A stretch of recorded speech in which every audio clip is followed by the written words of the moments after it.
দশম শ্রেণীর শিক্ষার্থীদেরকে স্বাগত জানাচ্ছি আজকের ক্লাসে। আজকে আমি তোমাদের জন্য রিয়ারেঞ্জের উপরে আমরা দুটা রিয়ারেঞ্জ সমাধান করব। সেখানে প্রথমে ঢাকা বোর্ড 2020 সালের আমরা মূলত দুইটা রিয়ারেঞ্জ আমরা এখানে সমাধান করব। তোমরা আমি তোমাদের জন্য একটা অলরেডি কিন্তু বোর্ডে লিখছি, একটু খেয়াল করে দেখো যে penicillin is the life saving medicine. আমরা এখানে বুঝতে পারছি যে পেনিসিলিন নিয়ে কিন্তু কথাবার্তা তৈরি বলা হচ্ছে। He first his boyhood with his parents. সে তার বাল্যকালটা কাটিয়েছিল তার বাবা মায়ের সাথে। It was discovered by Alexander Fleming. এটা আসলে তৈরি করা হয়েছিল, it was discovered by Alexander Fleming. Alexander Fleming এর মাধ্যমে এটা কিন্তু অর্থাৎ আলেকজান্ডার ফ্লেমিং কিন্তু এটাকে আবিষ্কার করেছে। He was the seventh of the eight brothers and sister. 8 ভাই বোনের মধ্যে সে ছিল সপ্তম। He was never absent from school up to 12। অর্থাৎ 12 বছর পর্যন্ত সে কিন্তু কখনোই তার স্কুল থেকে সে কখনোই স্কুলে অ্যাবসেন্ট বা অনুপস্থিত ছিল না। He was sent to London at the age of 14 for higher education. তাকে লন্ডনে পাঠানো হয়েছিল উচ্চশিক্ষা গ্রহণ করার জন্য অ্যাট দ্য এজ অফ 14, অর্থাৎ 14 বছর বয়সে। Fleming was born in a poor family in Scotland. অর্থাৎ আলেকজান্ডার ফ্লেমিং, যার সম্বন্ধে বলা হচ্ছে যিনি পেনিসিলিন আবিষ্কার করেছিলেন, তিনি একটা দরিদ্র পরিবারে, স্কটল্যান্ডের একটা দরিদ্র পরিবারে কিন্তু উনি জন্মগ্রহণ করেছিলেন। Fleming was a very regular and attentive student. Fleming ছিলেন খুবই রেগুলার, নিয়মিত এবং মনোযোগী একজন ছাত্র। তো এখন আমরা দেখি একটু যে এটা কীভাবে মেলানো যায়। আমরা প্রথমে যেহেতু পেনিসিলিন নিয়ে বলা হচ্ছে এখানে এবং পেনিসিলিন আবিষ্কার হচ্ছে আলেকজান্ডার ফ্লেমিং, আমরা মূলত কিন্তু পেনিসিলিন থেকে সরে এসে আলেকজান্ডার ফ্লেমিংয়ের উপরে আমরা কিন্তু এটা আমাদের নোটিসটা করব। তো এখানে যেহেতু penicillin is the life saving medicine, এর সাথে কিন্তু আসলে আমাদের সূত্রপাতটা অন্যান্য সেন্টেন্সের কিন্তু এটাই কিন্তু আমাদের মেন সেন্টেন্স। তো আমরা এটা লিখবো হচ্ছে এই নাম্বারটা নাম্বার 1-এ লিখবো। আমি কিন্তু তোমাদের জন্য সিরিয়াল করে লিখছি। তোমরা পরীক্ষার আনসার স্ক্রিপ্টে কিন্তু ঠিক এইভাবে লিখবে। প্রথমে 1 2 3 4 5 6 7 8 এরকম লিখে নিচে যে উত্তরটা প্রথম হবে সেখানে আমরা প্রথম এই নাম্বারে বা 1-এ লিখবো। তো এখানে penicillin is the life saving medicine, এটা হচ্ছে আমাদের ফার্স্ট আনসার। পরেরটা হচ্ছে যে এটা আসলে আবিষ্কার করেছিল কে? It was discovered by Alexander Fleming. তার মানে হচ্ছে এটা হচ্ছে সি নাম্বার হচ্ছে সেকেন্ড আনসার। দেন যেহেতু আলেকজান্ডার ফ্লেমিং পাওয়া গেল, এখন বলা হচ্ছে যে ফ্লেমিংটা কে? তাহলে Fleming was born in a poor family in Scotland. এটা হচ্ছে আমাদের জি নাম্বার উত্তর। আমরা এ পেয়েছি, আমরা সি পেলাম, আমরা এখন জি, তাহলে জি নাম্বারটা হচ্ছে নাম্বার 3-তে যাবে। এ সি, তারপরে জি গেল। এরপরে হচ্ছে ডি নাম্বার, যে ফ্লেমিংয়ের পরিচয়টা এবার দিই আমরা, যে he was the 7th of 8 brothers and sisters. অর্থাৎ ডি নাম্বারটা হচ্ছে নাম্বার 4-এ। তারপরে তিনি তার শৈশবকালটা কীভাবে কাটাতেন? তাহলে হি পাস্ট হিজ বয়হুড, অর্থাৎ এটা যাবে হচ্ছে 5 নাম্বার সেন্টেন্স। তার মানে বি নাম্বারটা হচ্ছে he passed his boyhood with his parents. Number 6 H number যাবে হচ্ছে he was sent to London at the age of 14 for higher education. 8 number, he was sent to London at the age of 14 for higher education. Next, number 7 হচ্ছে ই number রয়েছে এখন, যে he was never absent from school up to 12. আমরা এটা E number দেবো এখানে number 7-এ। আর last থাকছে হচ্ছে এইচ নাম্বার, যে Fleming was a very regular and attentive student. এটা হচ্ছে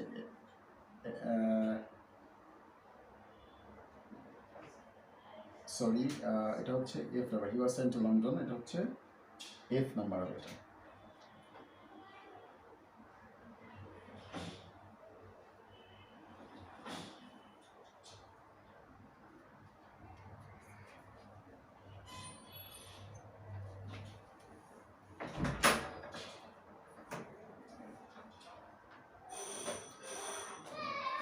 তো আরেকবার দেখো একটু, আমরা প্রথমে A C G D B, তারপর হচ্ছে এইচ ই এফ। আমরা একটু মেলা আরেকবার, যে penicillin is the life saving medicine.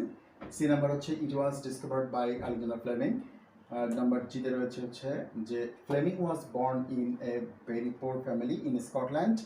D number রয়েছে হচ্ছে he was the seventh of the 8 brothers and sisters and last of all D. তারপরে হচ্ছে বি নাম্বার রয়েছে এবার he passed his boyhood with his parents. তারপরে হচ্ছে H number Fleming was very regular and attentive student. তারপরে E number রয়েছে যে he was never absent from his school up to 12। F number রয়েছে he was sent to London at the age of 14 for higher education. এই হচ্ছে আমাদের Alexander Fleming বা আমরা penicillin আবিষ্কার নিয়ে যে রিয়ারেন্স রয়েছে সেটা আমরা দেখলাম। আমরা এখন আরেকটা রিয়ারেন্স দেখবো, তোমরা একটু কেয়ারফুলি ফলো করবে।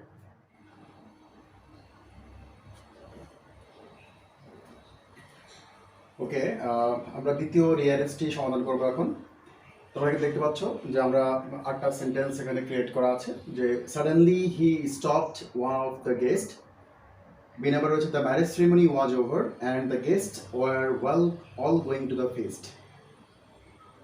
He spoke so strangely that the guest stood still and listened to him.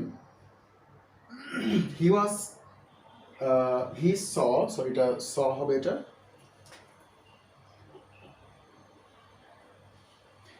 He saw people walking past him. He saw people walking past him. The old man told him about his last journey. F number হচ্ছে the old sailor sat on a stone outside the church. G number হচ্ছে he had a strange mad look in his eyes. H number হচ্ছে এটা inverted কমার মধ্যে শুরু there was a ship, comma inverted comma শেষ the old sailor began. আমরা সবাই জানি এটা হচ্ছে যে অ্যানশিয়েন্ট ম্যারিনার বৃদ্ধ নাবিকের যে গল্পটি রয়েছে সেই গল্প থেকে এটা নেওয়া হয়েছে। তো এখানে আমরা যে সমাধানটা করবো সেটা হচ্ছে যে প্রথমে আমরা শুরু করতে পারি যে ম্যারেজ সেরিমনি ওয়াজ ওভার, অর্থাৎ বিয়ের অনুষ্ঠানটি শেষ হলো and the guest were all going to the fest, অর্থাৎ সবাই তখন খাবারের জন্য যাচ্ছিল। এটা আমরা বি নাম্বারে লিখব। তারপরে হচ্ছে F number the old sailor sat on a stone outside the church, মানে গির্জার পাশে বাইরে একটা পাথরের উপরে বৃদ্ধ নাবিকটি বসেছিলেন। হি স, তিনি দেখছিলেন লোকজনের যাওয়া আসা, মানে হি স পিপল ওয়াকিং পাস্ট হিম, তার পাশ দিয়ে যে লোকজন যাচ্ছে সেটা তিনি দেখছিলেন।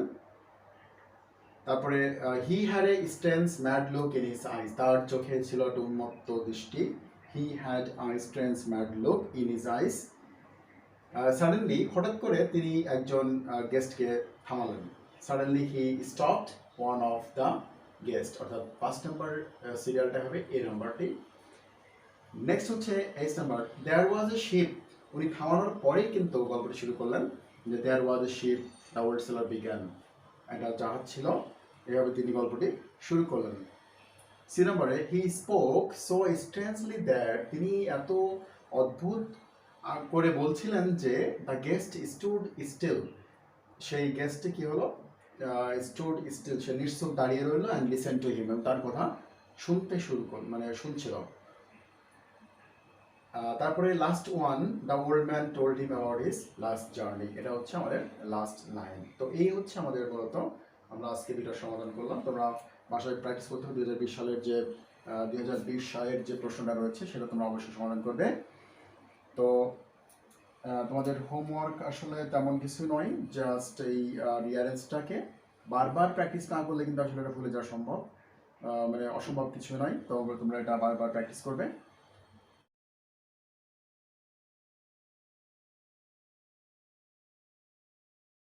Look at the picture, then ask and answer the questions about it.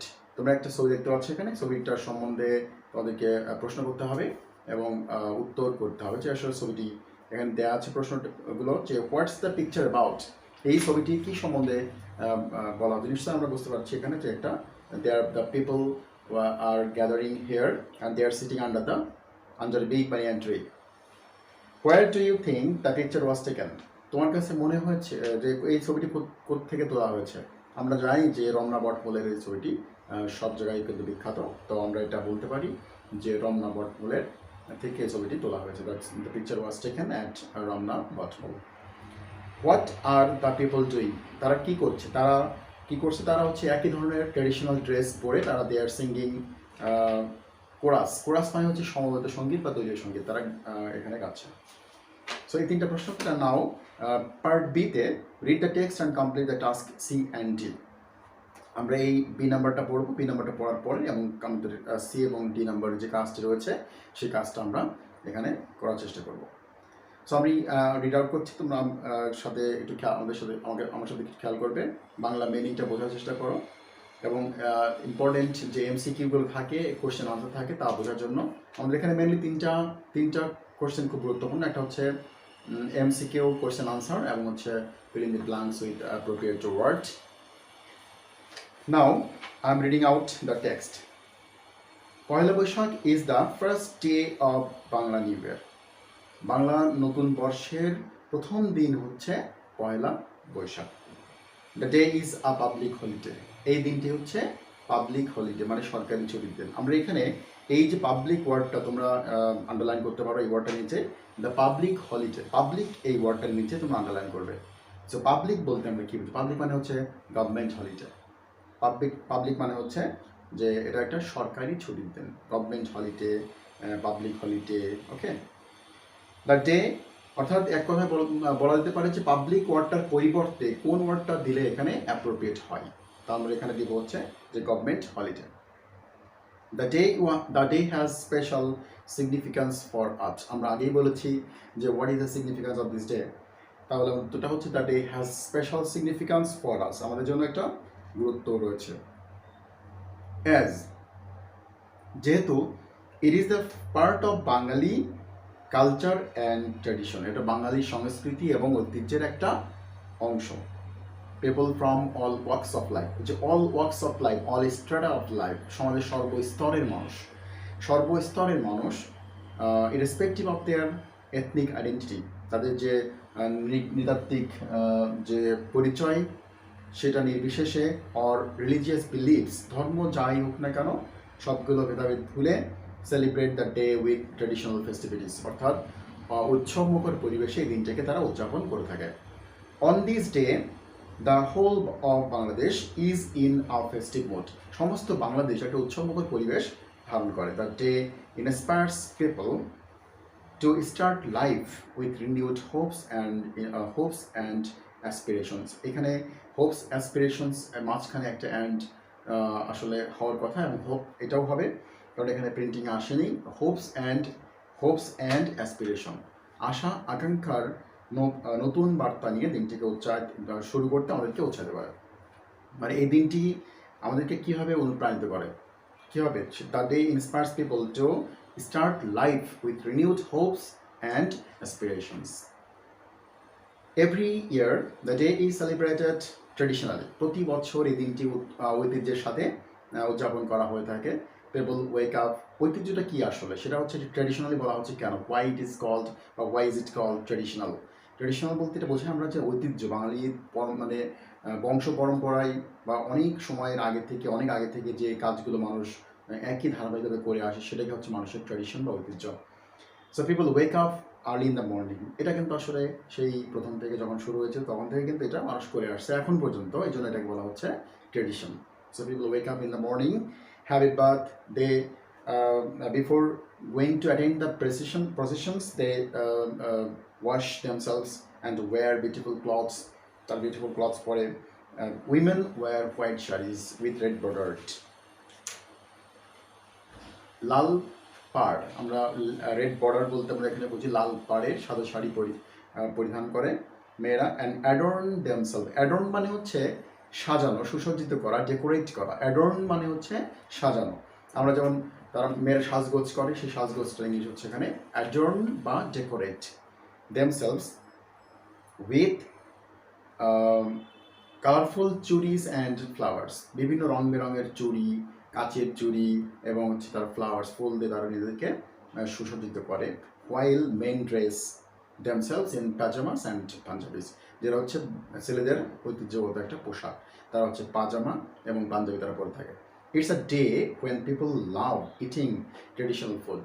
So food is also called traditional because আমরা এই দিনে আমরা সবাই জানি যে মানুষ এক ধরনের খাবার, স্পেশাল খাবার খেয়ে থাকে, সেটা হচ্ছে যে পান্তা ভাত এবং গ্রিন চিলিস, অনিয়নস এটসেট্রা।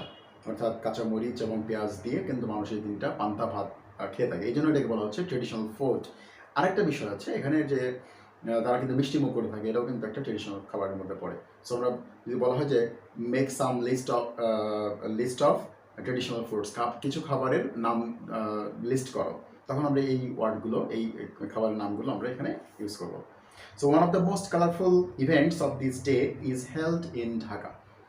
আসলে এখানে colourful events, colourful processions, colourful programs, বিভিন্ন ধরনের কথা কিন্তু আসবে। তোমাদেরকে কেয়ারফুলি বুঝতে হবে যে কোনটা কোন ধরনের ইন্ডিকেশন করা হচ্ছে এখানে। যে one of the most colourful events of the day, দিনের যে কালারফুল, মানে আমরা যে বলি চিরায়ত, যে কী বল, নব উদ্যমের যে ঘটনাগুলো, অর্থাৎ ঐতিহ্যবাহী ঘটনাগুলো, মনোরম যে ঘটনাগুলো, সেটা হচ্ছে অনুষ্ঠিত হয়ে থাকে কোথায়? ঢাকা।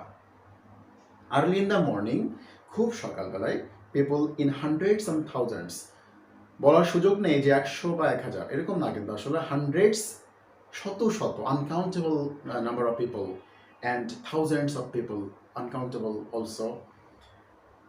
পোর মিনস, আমরা এই ওয়ার্ডটা আসলে আমরা মিস্টেক করেছি। POUR, পোর মানে হচ্ছে গ্যাদার, জমা হয়, তারা ওখানে জড়ো হয়।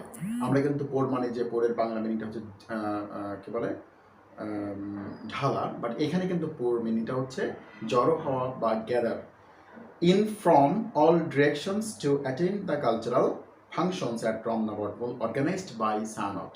মানে সায়ানট কর্তৃক আয়োজিত যে প্রোগ্রামটি রমনা বটমূলে অনুষ্ঠিত হয়ে থাকে, সেখানে অংশগ্রহণ করার জন্য হাজার হাজার শত শত মানুষ বিভিন্ন অঞ্চল থেকে তারা এখানে জমায়েত হয় বা সমবেত হয়।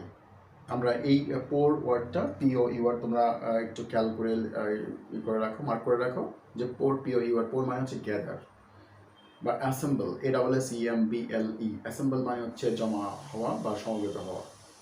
দি cultural programme begins just at sunrise,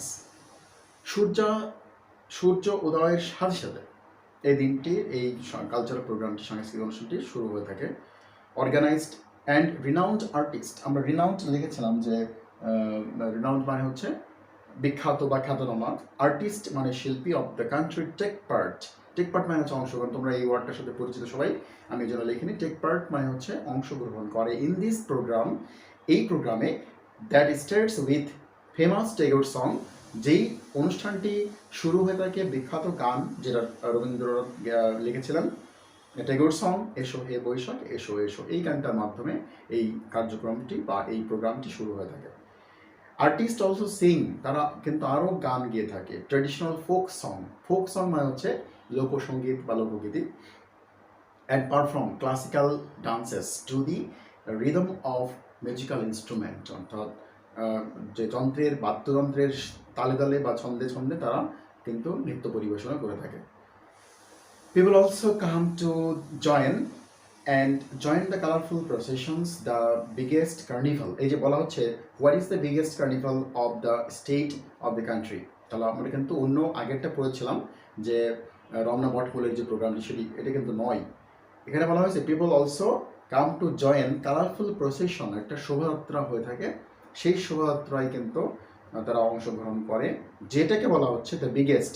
এখানে কমারটার মানে হচ্ছে যে colorful procession is considered to be the biggest carnival of the country, অর্থাৎ আমাদের দেশের সবচেয়ে বড় যে উৎসবটি হয়ে থাকে সেটা হচ্ছে এই মঙ্গল শোভাযাত্রা। অর্গানাইজড বাই, যেটা আয়োজিত হয়ে থাকে, organised by the fine arts students of Dhaka University, যেটা ঢাকা ইউনিভার্সিটির ছাত্রদের মাধ্যমে অনুষ্ঠিত হয়ে থাকে। দ্য প্রসেশন ইউজুয়ালি ডিসপ্লে মানে হচ্ছে প্রদর্শন করা, দেখানো, show of the traditional practices of Bangali culture, বাঙালি সংস্কৃতির যে ঐতিহ্য, যে অভ্যাসগুলো থাকে, যে রীতিনীতিগুলো থাকে, সেগুলো কিন্তু এই প্রসেশনের মাধ্যমে শো অফ বা দেখানো হয়। দ্য মাস্ক অ্যান্ড রিথ, খুব ইম্পর্টেন্ট লাইন, যে মাস্ক অ্যান্ড রিথ মানে হচ্ছে ফুলের মালা, মাস্ক মানে মুখোশ। তোমরা বুঝতে পারছো মুখোশের সাথে ফুলের মালার কী সম্পর্ক থাকতে পারে? অফকোর্স এখানে কিন্তু আমরা একটা ওয়ার্ড লিখেছি যে কন্টেম্পোরারি, সমসাময়িক, বর্তমানে আমি কী অবস্থার মধ্যে আছি সেটার যদি ভালো দিক হয় তাহলে সেটাকে এক্সপোজ করানো, এবং যদি সেটা খারাপ দিক হয়ে থাকে সেটাকে হাইড করানো। এই যে আমরা এখন we are living in an situation, we live in a situation which is very much critical condition, যে করোনা প্যান্ডেমিক সিচুয়েশনের মধ্যে আমরা কিন্তু বসবাস করছি। তো এই যে খারাপ একটা বিষয়, এটাকে হাইড করার জন্য আমরা মাস্ক পরে থাকি, আর নব উদ্যম আনন্দ উৎসব প্রকাশ করার জন্য কিন্তু আমরা ফুলের মালাটা পরিধান করে থাকি। তো এখানে এইটাই বলা হচ্ছে যে mask and red worn by the people are so fascinating, চমৎকার, মজার, মনোমুগ্ধকর, হৃদয়গ্রাহী। Often they them symbolize contemporary worries. Symbolize মানে হচ্ছে, symbolize করা মানে হচ্ছে যে এর মাধ্যমে কি তুলে ধরা, stand for contemporary worries of or happiness in the national life. দেখো এখানে খেয়াল করো যে মাস্ক অ্যান্ড রেড, আমি একটু লিখে দিই এখানে।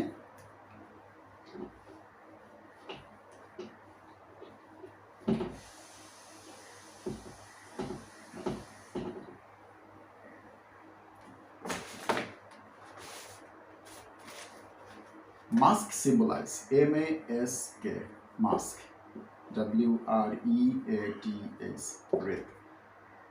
এটা হচ্ছে W-O-R-R-E-S, worries, আর এটা হচ্ছে হ্যাপিনেস।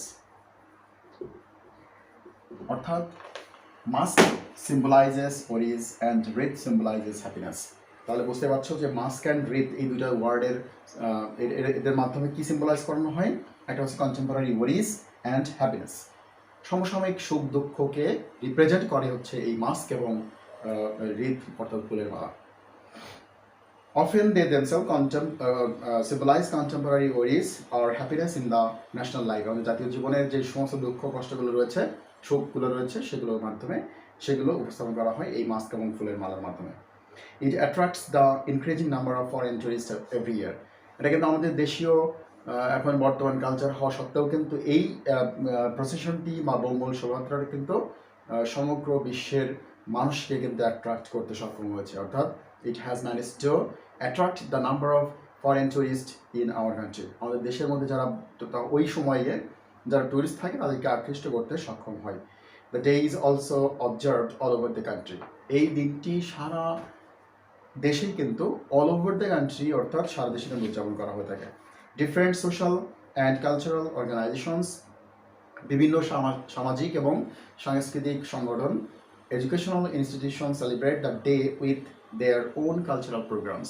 তাদের নিজ নিজ সাংস্কৃতিক কর্মসূচির মাধ্যমে দিনটি তারা উদযাপন করে থাকে।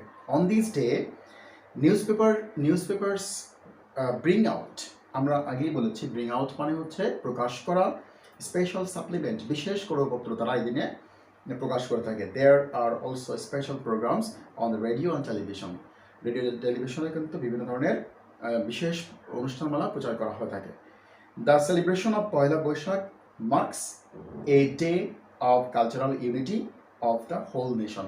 This last line is very important because what is the significance of এই দিনটার গুরুত্ব বা তাৎপর্য কি, আমরা যদি এক কথায় বলতে চাই তাহলে এটা হচ্ছে যে marks a day of cultural unity. আমাদের সাংস্কৃতিক যে আমরা সাংস্কৃতিক মানে culturally we are common, we are unique, এটা কিন্তু এই দিনটার মাধ্যমে উপস্থাপন করা হয়ে থাকে। আমাদের সাংস্কৃতিকভাবে কিন্তু আমরা এক, আমরা ধর্ম যা বিভিন্ন রকম হতে পারে, বিভিন্ন রং বেরঙের মানুষ হতে পারে, বিভিন্ন ভাষাভাষীর মানুষ থাকতে পারে, কিন্তু কালচার যেটা সেটা কিন্তু আমরা এক এবং অভিন্ন। এই পয়লা বৈশাখের মাধ্যমে কিন্তু এইটাই কিন্তু প্রকাশ করা হয়, cultural unity for the whole nation, সমগ্র জাতির জন্য। নাম্বার সি, পার্ট সি, আমরা এখন বলেছিলাম সি এবং ডিটাকে কমপ্লিট করার জন্য। Do you go out in the morning of Poila Boishakh? তুমি কি পয়লা বৈশাখের সকালবেলায় বাইরে যাও? ইফ ইউ ডু, যদি যাও, হোয়ার ডু ইউ গো, তুমি কোথায় যাও? If not, where do you do, what do you, তুমি যদি না যাও তাহলে তুমি কী করো? তাহলে আমরা বলতে পারি যদি আমি বাইরে যাই, ইয়েস আই ডু, যদি উত্তরটা হয় তাহলে আমরা লিখবো যে I go to roundabout. And if not, যদি না হয়ে থাকে তাহলে কী হবে? হোয়াট ডু ইউ ডু, তুমি কী করো? তুমি বাসায় বসে বিভিন্ন ধরনের প্রোগ্রাম তুমি অবজার্ভ করো অন টেলিভিশন অ্যান্ড রেডিও। হয়ে গেল। What kind of food do you eat in the morning of Poila Boishakh? আগে বলা হয়েছে যে ট্রেডিশনাল ফুড, আমরা তো কোন ধরনের খাবার খেয়ে থাকি, আমরা অলরেডি বলেছি পান্তা ভাত এবং পান্তা ইলিশ বলা যেতে পারে, panta ilish, green chillies and onions. Do you wear any special clothes on this occasion? তুমি কি এই দিনে বিশেষ কোনো পোশাক পরিধান করে থাকো?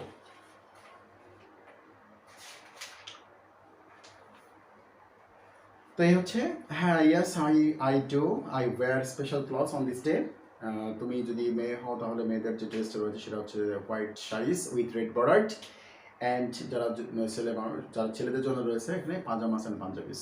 তো আমরা এই ওয়ার্ডগুলো এখানে আমরা এইভাবে লিখতে পারি। So now complete the passage with suitable words.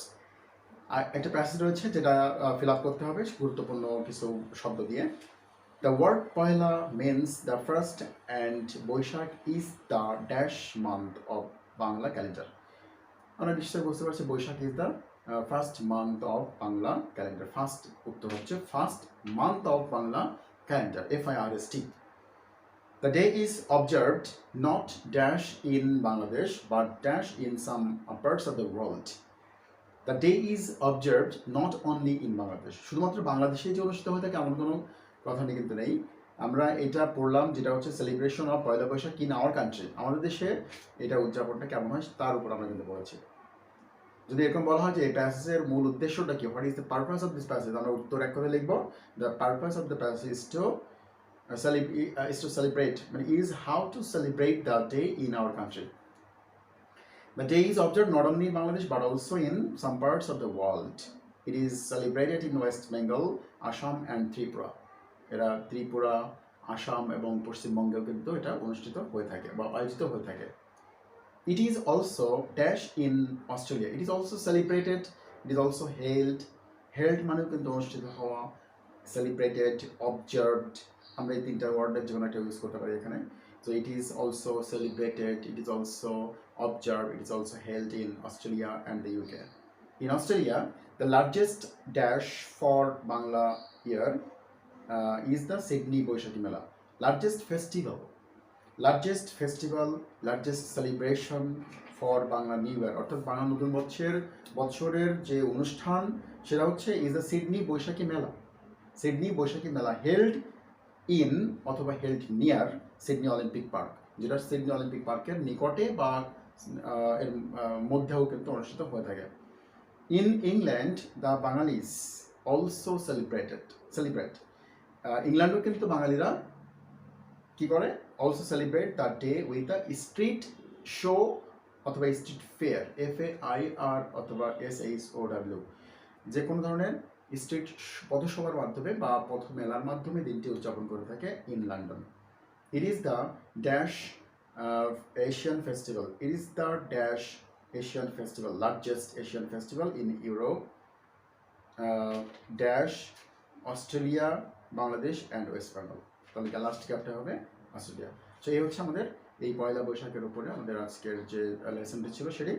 So এটা এখানে মূলত হচ্ছে যে significance of Poila Baishakh and the purpose of the this lesson is the celebration of Poila Baishakh in our country. আমাদের দেশে কীভাবে দিনটি উদযাপন করা হয়ে থাকে সেটা সম্বন্ধে এখানে এই প্যাসটি মূলত দেওয়া হয়েছে। সো এইটার উপরে আমাদের যে মডেলটি রয়েছে তোমরা অবশ্যই মডেলের মধ্যে দেখবে যে প্যাসটি কীভাবে করা হচ্ছে। আমি তোমাদের জন্য শুধুমাত্র একটা যে 3 নম্বরের যে গ্যাপটি পড়ে, অর্থাৎ fill the blanks with appropriate word based on the passage, based on the lesson বা based on the information of the passage, যাই হোক না কেন এটা আমরা আজকে একটা নতুন করে আরেকটা দেখব। আমরা আগে একটা ফিল ইন দ্য ব্ল্যাঙ্কস আমরা একটা প্যাসেজ করেছি, আমরা আজকে এখন আরেকটা প্যাসেজ আমরা দেখছি যে Poila Boishakh is a traditional dash that is celebrated all over the country every year. It dash people to begin a new dash with new expectations. Everyone wears dash clothes and eats traditional food on this day. Different organizations arrange different dash programs throughout the country. অর্থাৎ এখানে এই যে 5টা gap দেওয়া হয়েছে, 5টা gap আমরা কিন্তু আমাদের প্যাসেজের উপর ভিত্তি করে কিন্তু 5টা গ্যাপ আমরা ফিল আপ করবো এখন। তো আমরা দেখি যে প্রথম গ্যাপটা কী হতে পারে, যে Poila Boishakh is a traditional dash traditional উৎসব, ঐতিহ্যগত একটা উৎসব। ফেস্টিভ দেওয়া যেতে পারে FESTIV, ফেস্টিভ বা ফেস্টিভ্যাল অথবা ফেস্টিভ্যাল দেওয়া যেতে পারে। দ্যাট ইজ সেলিব্রেটেড, যেটা আয়োজিত হয়ে থাকে all over the country every year. It dash, it এটা কি করে, এটা মানুষকে উদ্বুদ্ধ করে, ইনস্পায়ার্স, INSPIRES, it inspires people to begin a new life, নব জীবন বা new life with new expectations. নতুন প্রত্যাশা নিয়ে কিন্তু দিনটি মানুষকে শুরু করতে উৎসাহিত করে। Everyone wears dash clothes, traditional clothes, ঐতিহ্যগত তারা পোশাক পরিধান করে থাকে। Traditional clothes and its traditional foods on this day. Different organisations arrange different dash programmes, বিভিন্ন ধরনের সংস্থা সংগঠন তারা কি করে থাকে, ডিফারেন্ট কালচারাল প্রোগ্রামস তারা আয়োজন করে থাকে। তাহলে এটা হবে cultural programs through out the country. So এই হচ্ছে আমাদের আজকের এই ইউনিট 3 লেসন 6, যেটা ছিল লাস্ট লেসন। আমরা কিন্তু সবাই ভালো থাকো, সুস্থ থাকো সেই শুভকামনা করে আজকের মতো ক্লাস থেকে বিদায় নিচ্ছি। আল্লাহ হাফেজ।